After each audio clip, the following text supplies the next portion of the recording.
Minah ni betul ke terjatuh? Ke ada benda lain jadi? Abang rasa bukan jatuh ni. Ada lebam-lebam apa semua ni. Minah cakap betul-betul dengan abang.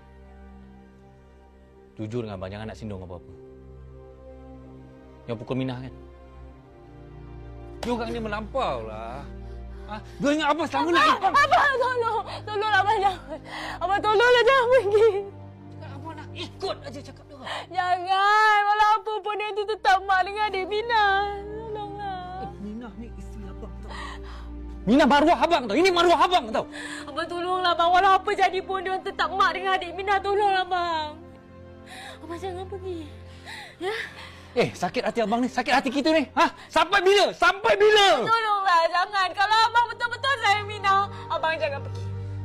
Sakit ni tak apa. Sakit ni solusi hilang lah. Tolonglah.